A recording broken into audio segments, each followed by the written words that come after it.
କାହାର ଧାର୍ମିକ ଭାବନାକୁ ହଟ୍ କରିବାର ଆମର ଇଚ୍ଛା ନାହିଁ, କିନ୍ତୁ ହଁ ଚନ୍ଦ୍ରଗ୍ରହଣ ଗୋଟିଏ ସିଏ ପୃଥିବୀ ଚାରିପକ୍ଷେ ବୁଲୁଛି, ତ ଯେତେବେଳେ ପୃଥିବୀକୁ ଦେଖା ହେଉଛି ତ ସେଇଟା ଆମକୁ ଚନ୍ଦ୍ରଗ୍ରହଣ ପରି ଲାଗୁଛି।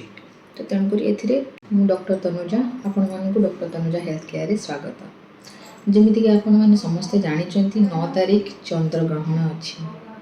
ତ ଚନ୍ଦ୍ରଗ୍ରହଣରେ ପ୍ରେଗନାଣ୍ଟ ଓମେନ୍, ଗର୍ଭବତୀ ମହିଳା କେମିତି ସେଫ୍ ରହିବେ, କ'ଣ କରିବେ, କ'ଣ ନ କରିବେ, ଆଜି ଆମେ এই ଭିଡ଼ିଓରେ ସବୁକିଛି ଜାଣିବା। ତ ଆପଣ ଭିଡ଼ିଓଟିକୁ ଲାଷ୍ଟ ପର୍ଯ୍ୟନ୍ତ ନିଶ୍ଚିତ ଦେଖନ୍ତୁ, ଆଉ ଆପଣଙ୍କର କମେଣ୍ଟ ନିଶ୍ଚିତ କମେଣ୍ଟ ବକ୍ସରେ ଦିଅନ୍ତୁ। ଆପଣଙ୍କୁ ଚନ୍ଦ୍ରଗ୍ରହଣରେ କ'ଣ କରିବା ପାଇଁ ଗାଁ ଗହଳିରେ କହନ୍ତି ବା ଘରେ କହନ୍ତି, କ'ଣ ନ କରିବାକୁ କହନ୍ତି, ନିଶ୍ଚିତ କମେଣ୍ଟରେ ଜଣାଇବେ। ଆସନ୍ତୁ ଜାଣିବା ଚନ୍ଦ୍ରଗ୍ରହଣ 9 ତାରିଖ ରବିବାର ଅଛି, ତା'ର ପ୍ରଭାବ କେମିତି ପଡ଼ିବ ଗର୍ଭବତୀ ମହିଳା ଉପରେ। ଆକର୍ଡିଂ ଟୁ ଆଷ୍ଟ୍ରୋଲୋଜର, ଯେମିତି ଜ୍ୟୋତିର୍ବିଦମାନେ କହନ୍ତି ଚନ୍ଦ୍ରଗ୍ରହଣରେ ଗର୍ଭବତୀ ମହିଳା ବାହାରକୁ ବାହାରିଲେ ତା ଉପରେ ବହୁତ କୁପ୍ରଭାବ ପଡ଼ିବ, ଯେଉଁଟା ପିଲା ପାଇଁ ବହୁତ କ୍ଷତିକାରକ। ଯେମିତିକି କହନ୍ତି ଗ୍ରହଣ ଖଣ୍ଡିଆ ବି ହେଇପାରେ, ତ ଆସୁରିକ ଶକ୍ତିର ପ୍ରଭାବ ପଡ଼ିପାରେ, ତ ସେଥିପାଇଁ ତାଙ୍କୁ ବାହାରକୁ ବାହାରିବାକୁ ମନା କରନ୍ତି।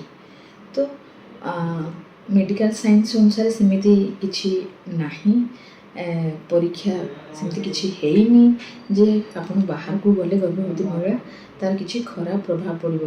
ଏମର୍ଜେନ୍ସି କେସ୍ରେ ଗର୍ଭବତୀ ମହିଳା ଯେତେବେଳେ ଫୁଲ୍ ମନ୍ଥ ହେଇଯାଇଛି, ପେନ୍ ଷ୍ଟାର୍ଟ ହେଉଛି, ସେ ନିଶ୍ଚିତ ଭାବରେ ମେଡ଼ିକାଲ ହିଁ ଯିବ।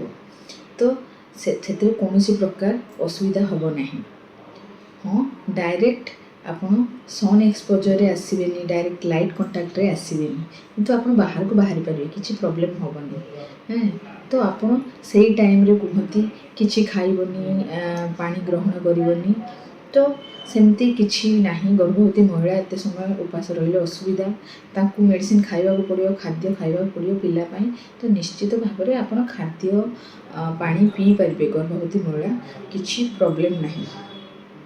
ଚନ୍ଦ୍ରଗ୍ରହଣରେ ଯେହେତୁ ଗର୍ଭବତୀ ମହିଳା ପାଇଁ ଖାଦ୍ୟ ଉପଯୁକ୍ତ ଖାଦ୍ୟ ଦରକାର, ମେଡ଼ିସିନ ଦରକାର, ତ ସେ ନିଶ୍ଚିତ ଭାବରେ ସେସବୁ ଜିନିଷ ଯେମିତି ପ୍ରତ୍ୟେକ ଦିନ ଖାଉଥିଲା ସେମିତି ବି ଖାଇବ। ଆଉ ଚନ୍ଦ୍ରଗ୍ରହଣ ସମୟରେ କହନ୍ତି ବେଶୀ ସମୟ ଶୋଇବ ନାହିଁ, ସେମିତି କିଛି ନାହିଁ। ଆପଣ ରେଷ୍ଟ ନେବେ, ଗର୍ଭବତୀ ମହିଳା ଯେତେ ରେଷ୍ଟ ନେବେ ଭଲ। ଚନ୍ଦ୍ରଗ୍ରହଣ ସହିତ କୌଣସି ସମ୍ପର୍କ ନାହିଁ। ନିହାତି ଦରକାର ଥିଲେ ଘରୁ ବାହାରକୁ ବାହାରନ୍ତୁ, ନହେଲେ ଘର ଭିତରେ ରୁହନ୍ତୁ, ଆଉ ଆପଣଙ୍କର ଦୈନନ୍ଦିନ କାମ ଯେମିତି କରୁଛନ୍ତି ଆପଣ ନିଶ୍ଚିତ ଭାବରେ ସେମିତି କରନ୍ତୁ। ଆଉ ବାକି ରହିଲା ଧର୍ମଶାସ୍ତ୍ର, କାହାର ଧାର୍ମିକ ଭାବନାକୁ ହଟ୍ କରିବାର ଆମର ଇଚ୍ଛା ନାହିଁ, କିନ୍ତୁ ହଁ ଚନ୍ଦ୍ରଗ୍ରହଣ ଗୋଟିଏ ସିଏ ପୃଥିବୀ ଚାରିପକ୍ଷେ ବୁଲୁଛି, ତ ଯେତେବେଳେ ପୃଥିବୀକୁ ଦେଖା ହେଉଛି ତ ସେଇଟା ଆମକୁ ଚନ୍ଦ୍ରଗ୍ରହଣ ପରି ଲାଗୁଛି। ତ ତେଣୁକରି ଏଥିରେ କିଛି ଅସୁବିଧା ହେବାର ନାହିଁ। ଏଇଟା ଗୋଟେ ନିରନ୍ତର ଗତିରେ ଗତି କରୁଛି। ତ ନିଶ୍ଚିତ ଭାବରେ ଗର୍ଭବତୀ ମହିଳା ନିଜର ଯତ୍ନ ନିଅନ୍ତୁ, ଆଉ ଧାର୍ମିକ ଭାବନାକୁ ବି ସମ୍ମାନ ଦିଅନ୍ତୁ, ଆଉ ନିଜର ଯତ୍ନ ନିଅନ୍ତୁ। ଧନ୍ୟବାଦ।